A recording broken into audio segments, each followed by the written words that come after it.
안녕하십니까? 어떻게들 지내십니까? 무엇보다도 마음 관리 잘 하시기 바랍니다. 중세한 수도사가 한 제자와 함께 순례길을 떠났습니다. 강을 건너게 되었는데 한 안악이 강을 건너지 못하고 서 있는 것을 보고 이 수도사가 안악을 업고 강을 건넜습니다. 그랬더니 강을 건너고 나서 제자가 수도사에게 묻습니다. 어찌하여 수련하는 몸으로 젊은 안악을 등에 업을 수 있습니까? 그것이 수행자의 올바른 자세입니까? 혹시 다른 생각을 품으신 것은 아닙니까? 하고 따지자 수도사가 하는 말이 강가에 서 있던 사람이 할머니나 아이였을지라도 강을 건너 주었을 것이다. 사람은 자기 마음속에 품고 있는 생각이 밖으로 나온다. 나를 보기 전에 내 마음을 먼저 살펴보거라 그랬다고 합니다. 참 정답인 것 같습니다. 무엇보다도 이런 코로나로 어려울 때에는 우리의 마음 관리를 잘 하는 것이 지혜인 것 같습니다. 오늘은 성경 핵심 교리 강의 47번째 시간입니다. 먼저 하나님 말씀 보겠습니다. 로마서 3장 23절에서 28절까지입니다. 로마서 3장 23절에서 28절까지 모든 사람이 죄를 범하였음에 하나님의 영광에 이르지 못하더니 그리스도 예수 안에 있는 속량으로 말미암아 하나님의 은혜로 값없이 의롭다 하심을 얻은 자 되었느니라. 이 예수를 하나님이 그의 피로써 믿음으로 말미암는 화목제물로 세우셨으니 이는 하나님께서 길이 참으시는 중에 전에 지은 죄를 간과하심으로 자기의 의로우심을 나타내려 하심이니 곧 이때에 자기의 의로우심을 나타내사 자기도 의로우시며 또한 예수 믿는 자를 의롭다 하려 하심이라. 그런즉 자랑할 때가 어디냐? 있을 수가 없느니라. 무슨 법으로냐? 행위로냐? 아니라 오직 믿음의 법으로니라. 그러므로 사람이 의롭다 하심을 얻는 것은 율법의 행위에 있지 않고 믿음으로 되는 줄 우리가 인정하노라. 아멘. 우리는 지금 제4부 기독론을 공부하고 있습니다. 기독론을 두 부분으로 나누면 제1편 그리스도의 인격, 그리스도의 인격에서 가장 중요한 것이 예수 그리스도는 참 하나님이고 참 사람이다. 이성 1인격이 중요하다고 그랬죠. 중보자로서 우리의 속죄자로서의 자격이죠. 제2편이 그리스도의 사역입니다. 그리스도의 사역의 핵심은 메시아 사역이죠. 그리스도로서의 사역, 죄인들을 대속하기 위한 사역인데 그것을 위해서 기름 부음을 받으셨는데 기름 부음을 받는 자들이 구약에 보면 선지자와 제사장과 왕이 있다. 그래서 그리스도 예수 안에서 선지자직과 제사장직과 왕직이 이루어진다고 말씀을 드렸습니다. 그래서 지난 시간까지 그리스도의 선지직에 대해서 말씀을 드렸고 그리스도의 제사직에 대해서 말씀을 드렸습니다.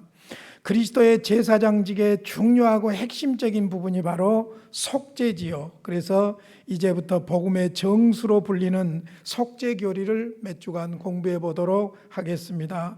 오늘은 속죄의 원인과 필요성에 대해서 공부를 해 보도록 하겠습니다. 자, 먼저 속죄의 원인입니다. 먼저 속죄의 원인은 주권적인 하나님의 기쁘신 뜻에 있습니다. 자, 인간론에서 우리가 배웠죠. 원시 상태의 인간, 그 다음에 범죄 아래 있는 인간, 은혜 언약 안에 있는 인간. 그런데 은혜 언약과 무엇이 관련이 있냐면은 창세전에 이미 영원한 하나님의 구속 언약이 있었다는 것이고 그 구속 언약을 전제로 성부와 성자 사이에 맺은 구속 언약을 전제로 은혜 언약이 우리에게 주어졌다는 것을 말씀드렸죠. 그러니까 하나님의 영원한 기쁘신 뜻이 속죄의 가장 근본적인 원인이라는 것입니다. 성경에 의하면 속죄의 원인은 대리적 속죄라고 하는데 죄인을 구원하려는 하나님의 기쁘신 뜻에서 그 대리적 속죄의 원인을 발견해야 된다는 것이죠. 예수님께서 우리의 죄를 대신해서 십자가에 죽으심으로 공의로우신 하나님의 형벌을 받으셨다. 그러니까 형벌에다만 초점을 맞추면 안 된다는 거지요. 형벌 대속론적인 그런 지상주의가 되어서는 안 되고, 그보다 더 중요한 것은 그리스도의 속죄가 그리스도의 사랑이 동기이기는 하지만은 그 사랑의 배후에는 주권적인 하나님의 기쁘신 뜻이 있다는 것입니다. 그래서 구속, 속죄는 영원한 하나님의 구속 경륜이라고 그래요. 그래서 단순히 형벌에다만 초점을 맞춘다든지 그리스도의 사랑에다만 초점을 맞춘다든지 그럴 수가 없는 것이, 주권적인 하나님의 기쁘신 뜻에 속죄의 원인이 있다는 것입니다. 그래서 주권적인 하나님의 기쁘신 뜻, 이것이 바로 속죄의 가장 근본적인 원인이라고 볼 수가 있습니다. 성경으로 몇 구절 증명을 해드리겠습니다. 누가복음 2장 14절, 우리가 성탄절 때마다 보는 구절이지요. 지극히 높은 곳에서는 하나님께 영광이요 땅에서는 하나님이 기뻐하신 사람들 중에 평화로다. 땅에서는 하나님이 기뻐하신 사람들, 그들이 누굽니까? 하나님의 기쁘신 뜻대로 구원을 받은 사람들이죠. 그러니까 우리가 받은 구원을 통해서 하나님이 영광을 받으시고 하나님이 기뻐하신 뜻대로 선택된 자들이 예수를 믿어서 구원을 받게 된 것이지요. 갈라디아서 1장 4절과 5절입니다. 그리스도께서 하나님 곧 우리 아버지의 뜻을 따라, 자 여기서 중요한 것이 아버지 성부의 뜻이지요. 이 악한 세대에서 우리를 건지시려고 우리 죄를 대속하기 위하여 자기 몸을 주셨으니, 그러니까 그리스도께서 자기 몸을 주셨는데 어떻게 주셨냐면은 우리 아버지의 뜻을 따라서 그랬어요. 하나님의 기쁘신 뜻이죠. 자기 몸을 주셨으니 영광이 그에게 세세토록 있을지어다. 속죄를 통해서 기뻐하시는 하나님의 뜻대로 속죄를 받은 속죄를 통해서 하나님이 영광을 받으신다는 것이지요. 골로새서 1장 19절로 20절입니다. 아버지께서는 성부 하나님이죠. 모든 충만으로 예수 안에 거하게 하시고 그의 십자가의 피로 화평을 이루사 만물 곧 땅에 있는 것들이나 하늘에 있는 것들이 그로 말미암아 자기와 화목하게 되기를 기뻐하심이라. 아버지께서 모든 충만으로 예수 안에 거하시고 예수 그의 십자가 피로서 화평을 이루사 만물 곧 땅에 있는 것들이나 하늘에 있는 것들이 그로 말미암아 자기와 화목하게 되기를 기뻐하셨다. 그래서 속죄의 원인, 속죄의 동인, 첫 번째 가장 중요한 것은 주권적인 하나님의 기쁘신 뜻에 있다. 하나님의 기쁘신 뜻, 주권적인 하나님의 기쁘신 뜻이 바로 속죄의 가장 근본적인 원인입니다. 그 다음에 두 번째로는 속죄는 삼위일체 하나님의 사역으로 삼위가 모두 관계하십니다. 제가 신론을 공부할 때 삼위일체 하나님을 이야기하면서 여러분에게 말씀드렸죠. 창조라든지 구속과 관련해서 삼위 하나님의 역할이 있다고 말씀드렸어요. 신비한 것이지만은 역할이 있는데, 성부 하나님이 구원을 계획하시고 성자 예수께서 친인간의 몸을 입고 오셔서 십자가에서 그 구원 계획을 성취해 주셨고, 그리고는 성취해 주신 그 구원 사건을 성도들이 받아들이도록 성령께서 성도들 안에서 감동감화 역사하심으로 말미암아 예수를 구주로 믿게 하신 것이죠. 그걸 적용이라고 합니다. 그러니까 그냥 간단하게 정리한다면은 성부 하나님의 계획과 기쁘신 뜻이죠. 그 다음에 성자 예수께서 아버지의 뜻대로 오셔서 그 구원을 성취해 주셨죠, 십자가에서. 그리고는 그 십자가에서 성취해 주신 구원이 우리 성도들, 나의 사건이 되도록 성령께서 내 안에서 역사해 주셔서 예수 그리스도를 믿게 한 것이죠. 그래서 구원을 받게 되고 하나님의 기쁘신 뜻이 이루어진 것이죠. 그것이 바로 유명한 에베소서 1장 3절에서 14절까지 하나님의 영원한 구속 경륜에 관한 성경 구절이라고 볼 수 있습니다. 마지막 시간에 이 부분은 읽어드리도록 하겠습니다. 그러니까 삼위일체 하나님의 사역이다. 하나님의 기뻐하신, 주권적인 하나님의 기뻐하신 뜻이고, 그 다음에 삼위일체 하나님의 사역과 관계가 있다. 그 다음에 세 번째로 중요한 이야기인데요, 속죄는 주권적인 하나님의 계획과 섭리에 따라 된 것이지 상황에 따른 전행적인 사건이 아니라는 것입니다. 그러니까 주권적인 하나님의 계획과 섭리라는 말 속에 우리의 이해의 영역을 넘어서고 있어요. 사실은 그러니까 신비라고 볼 수 있는데, 무슨 말이냐면은 인간이 죄를 범하니까 하나님께서 또 속죄교회를 만들어내셨고 속죄교회를 통해서 인간을 구원하셨고, 이런 식이 아니라 아예 창세 전부터 하나님께서 인간 구원을 위한 영원한 구속 경륜을 가지고 계셨다는 거예요. 이것을 제가 설명하라면 설명을 다 못해요. 그러니까 이것 또한 신비인 것을 알 수가 있지요. 그래서 인간론에서 언약과 관련해서 창세전에 이미 성부와 성자 사이에 영원한 언약이 있었다. 성부와 성자 사이에 약속을 했는데, 성자는 죄인들을 대신해서 죽는 것으로 하고 성부는 그 성자를 믿는 자들을 구원하시겠다. 영원 전에 이 구속 언약이 있었다는 거예요. 이건 행위 언약 이전의 사건이죠. 그러니까 이해할 수가 없는 거예요.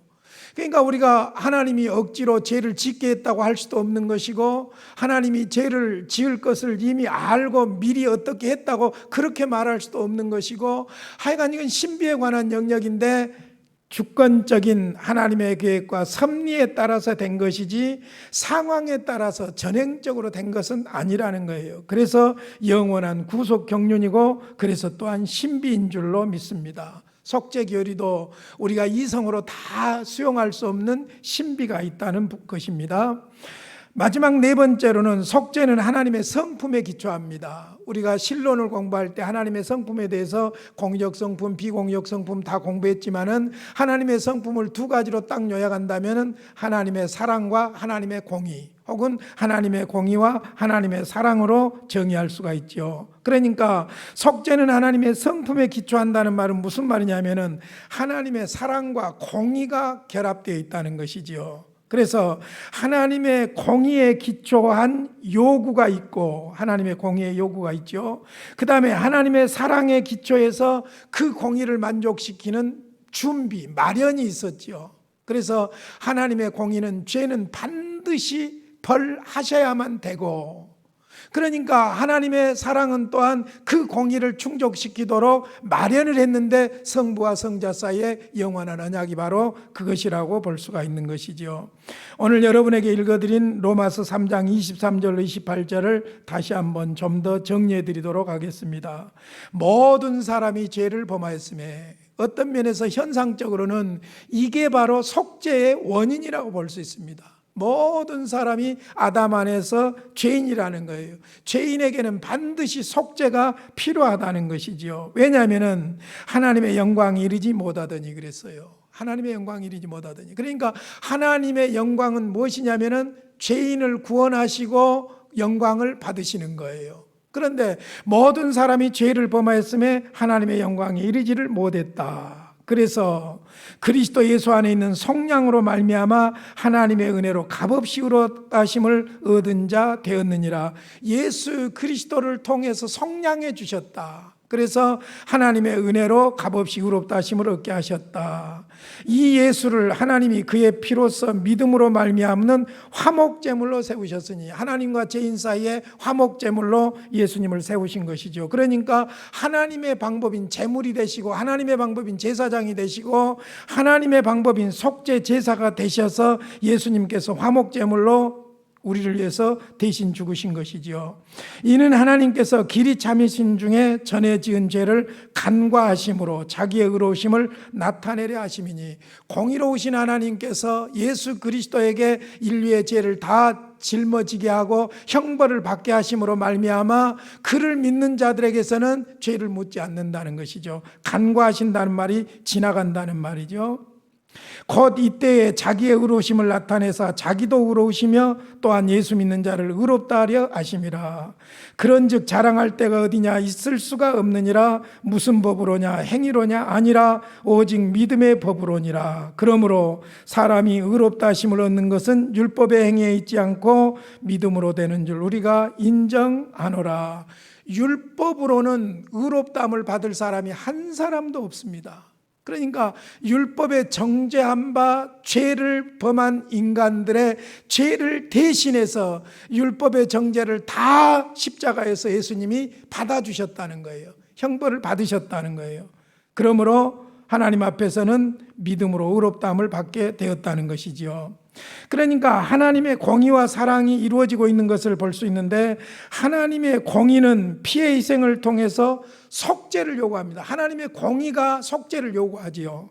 그러나 하나님의 자비 혹은 하나님의 사랑은 하나님의 속죄를 마련해 주셨는데, 그게 바로 성자 예수께서 인간의 몸을 입고 오셔서 인간의 죄를 대신해서 십자가에서 죽게 하시는 것이지요. 그러므로 하나님의 절대적인 공의를 이루실 뿐만 아니라 하나님의 절대적인 사랑을 이루신 것이지요. 그래서 속죄는 하나님의 성품에 기초한다. 사랑의 공의에 기초해서 요구한 바 형벌을, 죄의 형벌을 사랑에 기초한 성자 예수 그리스도를 대신 형벌을 받게 하심으로 우리를 구원하신 사건이 바로 속죄 사건, 대속 사건, 대리적 속죄 사건이라고 볼 수 있습니다. 그러므로 속죄는 예수 그리스도가 우리 죄를 대신하여 십자가에 죽으심으로 우리의 죄값을 갚으셨다. 이것이 바로 속죄 교리의 핵심이라고 볼 수 있습니다. 그래서 속죄의 원인은 하나님의 기뻐하신, 주권적인 하나님의 기뻐하신 뜻으로부터 출발해서 하나님의 성품에 기초한다까지 말씀을 드렸습니다. 자, 이제 속죄의 필요성에 관한 역사적인 견해들을 한번 보겠습니다. 역사적인 견해들입니다. 왜 이것을 이야기하려고 하냐면은 속죄의 교리를 잘 이해하기 위해서 잘못된 부분을 말씀드리려고 하는 거예요. 속죄는 필요하지 않다고 주장한 사람들이 있었고, 속죄를 상대적인 것으로 받아들이는 사람들도 있었고, 속죄가 절대 필요하다고 주장하는 사람들도 있습니다. 먼저 속죄는 필요하지 않다고 주장하는 사람들이 있어요. 유명한 소시너스파나 알미니안파나 근대 자유주의 신학에서는 속죄가 필요하지 않다고 주장합니다. 구체적으로 보면 소시너스파는 죄를 벌하시는 하나님의 공의를 부정하기 때문에 속죄의 필요성을 부정합니다. 하나님의 공의를 부정하고 하나님의 사랑만 강조해버리면 속죄의 필요성이 없어지는 거예요. 또한 하나님의 공의만 인정해도 문제가 되는 것이죠. 그러니까 하나님의 성품에서 공의와 사랑을 우리는 다 부정할 수가 없는 거예요. 그런데 소시너스파에서는 죄를 벌하시는 하나님의 공의를 부정하기 때문에 속죄는 필요 없다고 주장하는 거예요. 소시너스. 그 다음에 알미니안파는 칼빈주의와 반대된다고 보면 된다고 그랬죠. 알미니안파는 하나님은 속죄를 요구하지 않고도 죄를 용서하실 수 있다고 주장합니다. 왜? 하나님이기 때문에. 맞는 말이에요. 일면 맞는 말이에요. 하나님은 하실 수 있어요. 하나님이 하시고자 하면 하실 수 있죠.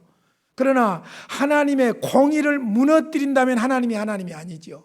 자기가 자기의 의를 무너뜨리는 것이니까. 사랑을 무너뜨려도 하나님이 아니지요. 그러니까 단순하게 알미니안파처럼 하나님이니까 속죄 아니고도 우리를 죄에서 구원하실 수 있다, 그렇게 막연하게 말하면 안 되고, 하나님의 절대적인 공의와 하나님의 절대적인 사랑의 성품을 우리가 이해한다고 하면은 속죄는 반드시 필요한 것이죠. 왜? 다른 거 다 놔두고라도 인간이 죄인이라면 하나님의 공의는 죄는 반드시 버려야 되니까 대신 속죄가 꼭 필요하다는 것이죠. 그런데 자유주의 신학에서는 속죄는 단순히 죄인의 도덕적인 상태가 변한 것으로 봅니다. 잘못된 것이죠. 도덕적 변화 이전에 신분적 변화, 본질적 변화가 필요한 거예요. 그러니까 우리가 예수 그리스도를 구주로 영접한 순간 신분적으로 하나님의 자녀가 돼버리는 거예요. 그것이 먼저 필요해요. 도덕적인 변화는 그 다음 이야기지, 도덕적인 변화가 중요한 거 아니에요. 예를 들어서 신분적으로 변화를 받고 나서도 우리는 도덕적으로 하자 인생이에요. 계속해서 문제 속에서 살아가는 것이 우리들의 모습인 것이죠. 그러니까 예수 그리스도를 구주로 영접한 순간 나는 하나님의 자녀가 되었다는 신분을 인식하는 것이 무엇보다도 중요해요.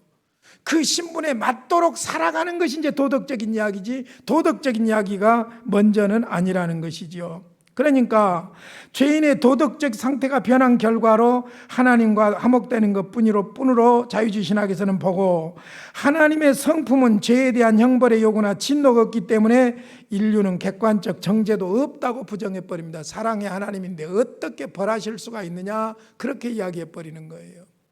여러분, 이것은 하나님의 공의를 무시한 것이 되는 것이죠.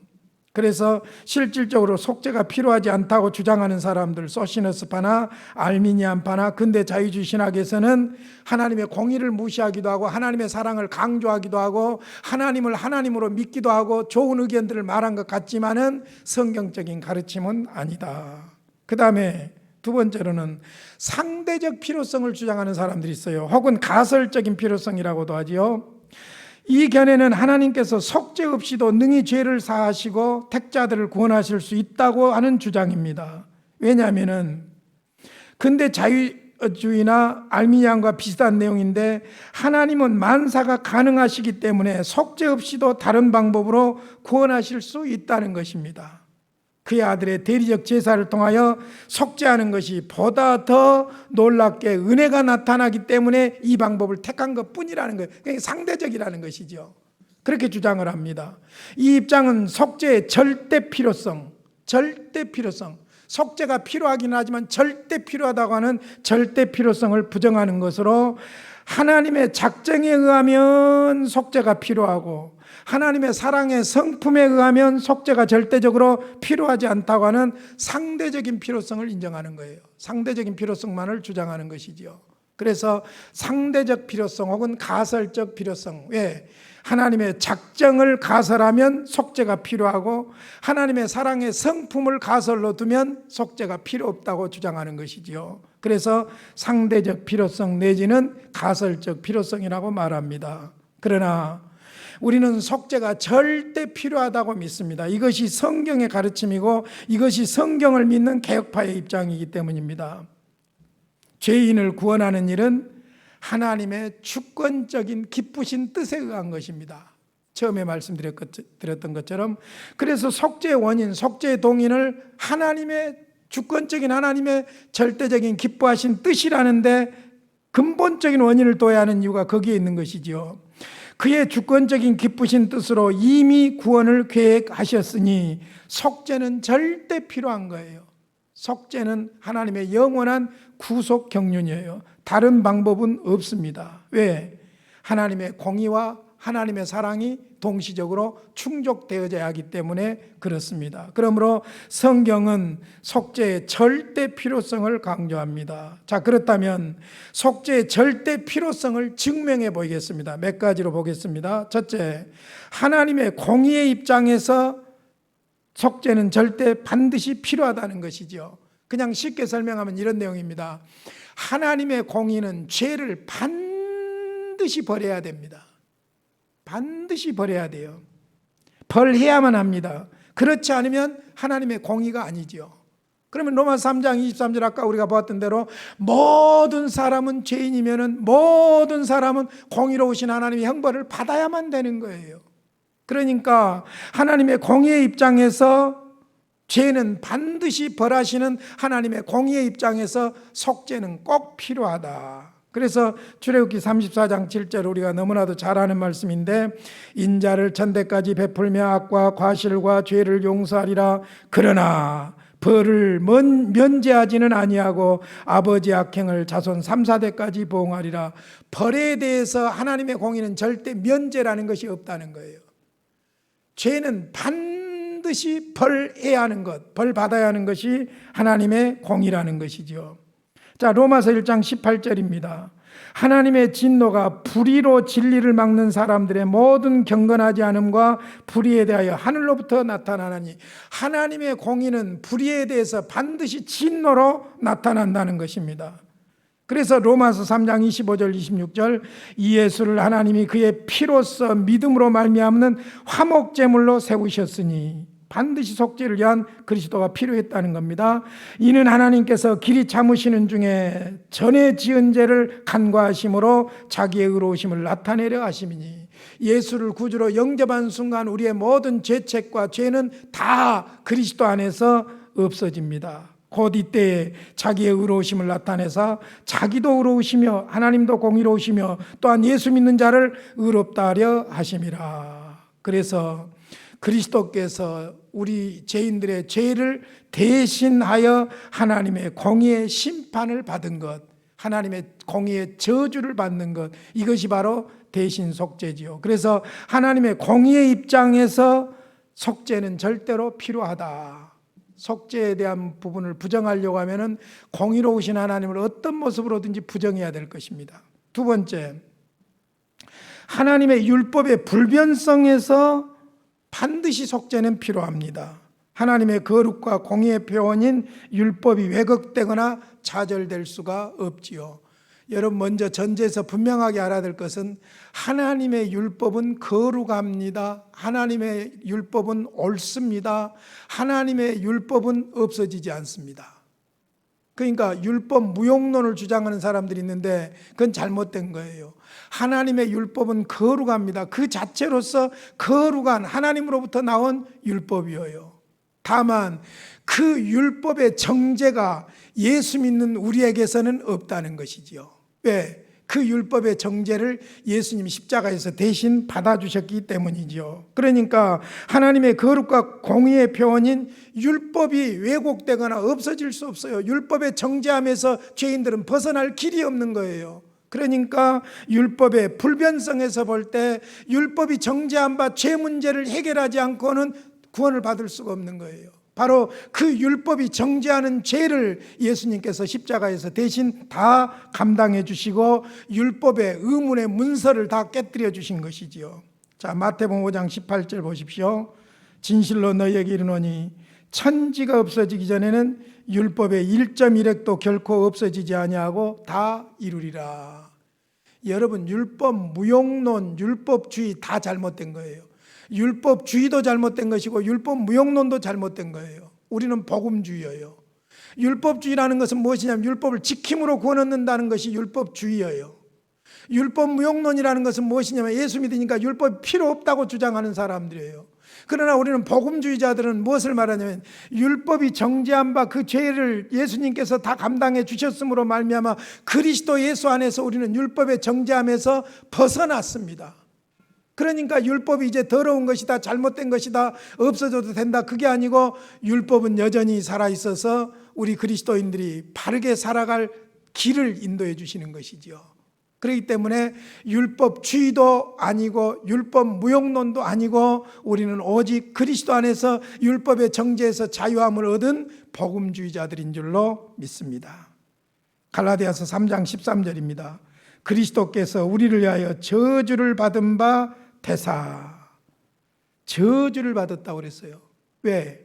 율법의 저주에서 우리를 속량하셨으니. 저주받은 것과 율법의 정죄, 율법의 저주와 관련이 있죠. 기록된 바 나무에 달린 자마다 저주 아래 있는 자라 하였음이라. 신명기에 있는 말씀을 인용하고 있는데 예수님이 그래서 율법의 저주 아래 죽었죠. 나무에 십자가에 달려서 죽으심으로 우리의 죄값을 대신했습니다. 신명기 27장 26절입니다. 이 율법의 말씀을 실행하지 아니하는 자는 저주를 받을 것이라 할 것이요 모든 백성은 아멘 할 것이니라. 여러분, 이렇게 생각하시면 돼요. 우리가 예수 그리스도 없이 구원받으려면요 율법을 완전히 지키면 돼요. 율법을 온전히 지키면 돼요. 그런데 죄송하지만 아담 안에서 범죄한 인간은 율법을 온전히 지킬 수 있습니까? 없습니까? 없습니다. 그러니까 그리스도의 속죄가 꼭 필요한 거예요. 그렇게 보시면 돼요. 율법과 관련해서. 우리가 서로 어떤 사람은 조금 착하고 어떤 사람은 더 착하고 어떤 사람은 더 악하고 어떤 사람은 덜 악하고 막 평가하지만은 죄송하지만 우리는 모두가 다 실수하고 허물이 있을 수밖에 없는 인간이에요.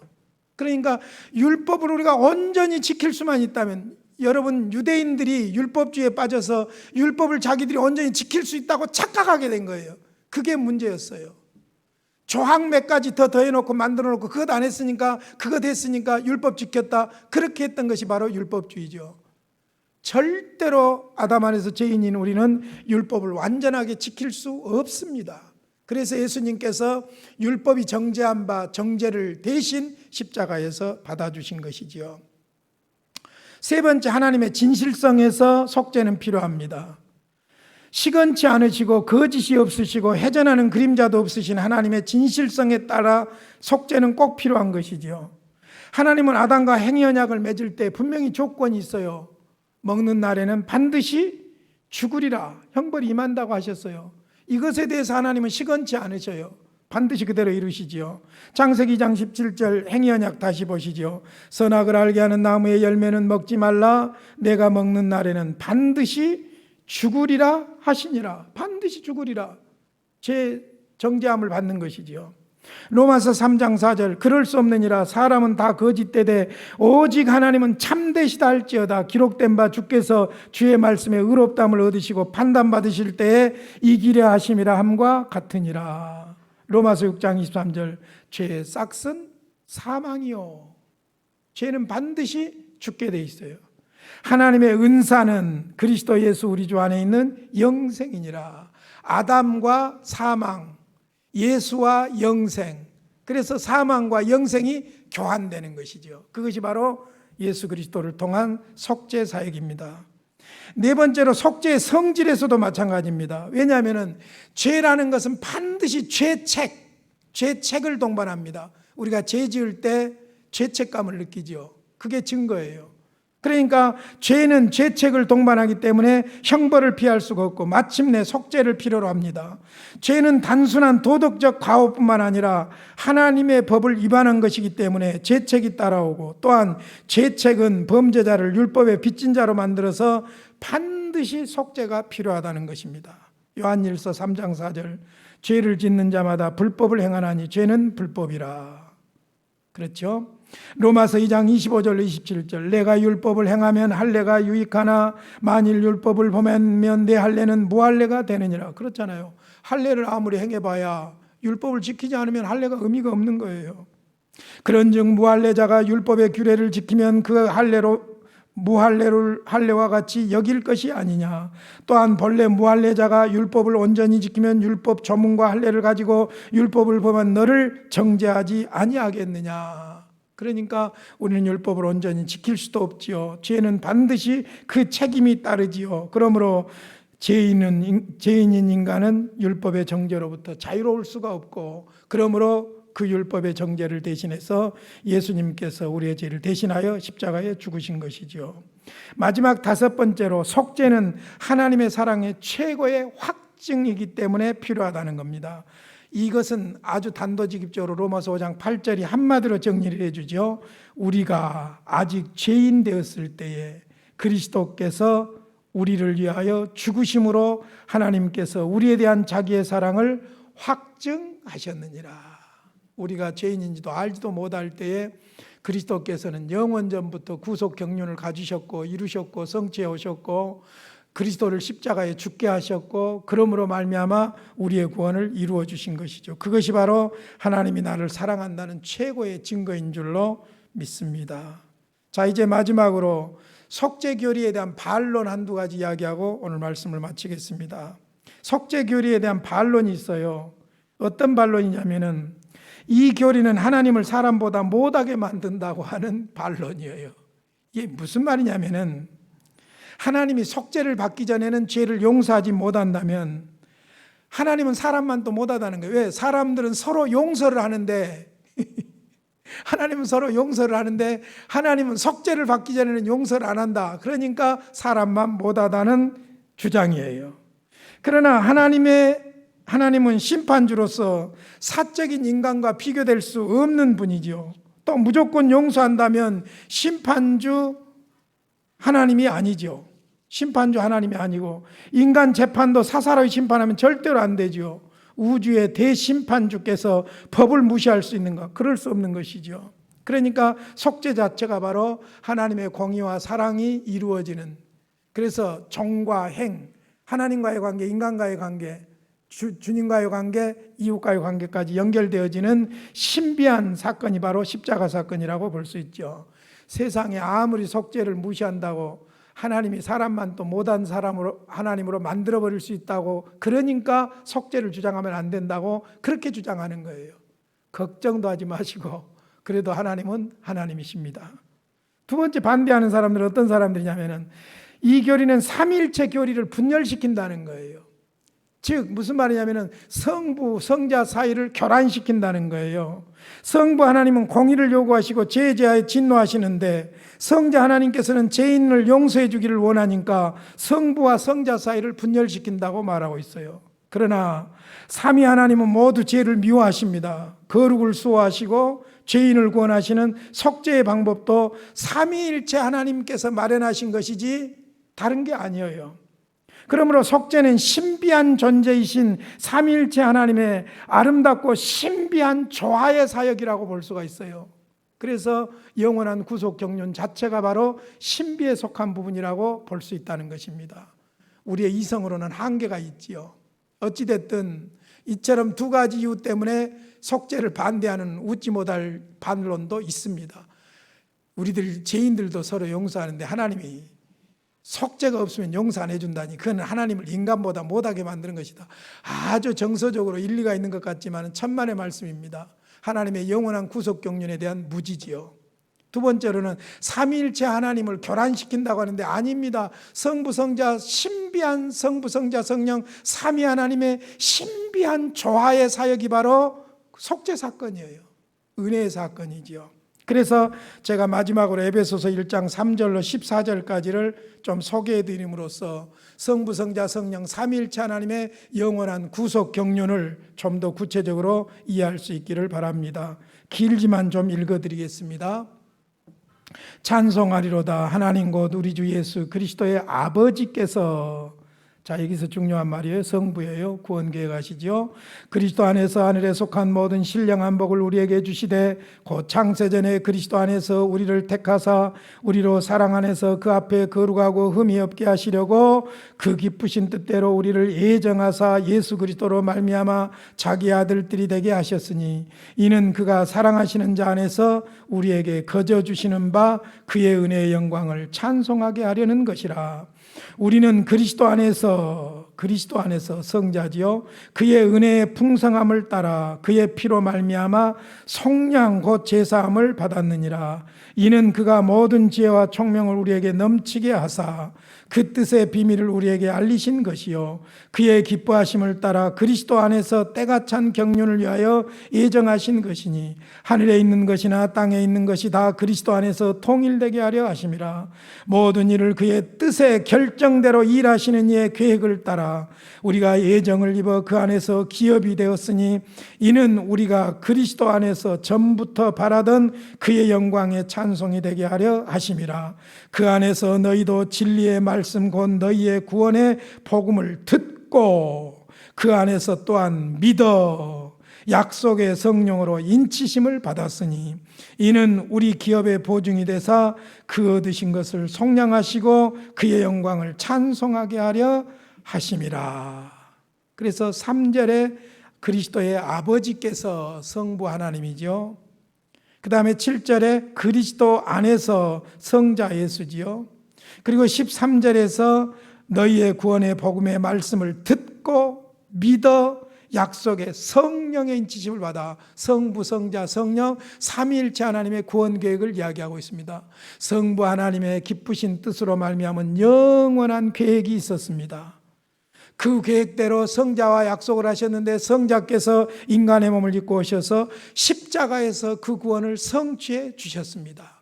이제 성령께서 우리 안에서 말씀을 듣고 그 복음을 듣고 믿어서 예수를 믿어서 구원을 얻도록 그 구원을 십자가에서 이루신 구원을 적용해 주신 것이죠. 그러므로 나와 여러분이 오늘 예수를 믿게 되었고 예수를 믿음으로 말미암아 하나님의 대속의 은총을 받아서 죄사함 받은 하나님의 백성이 된 줄로 믿습니다.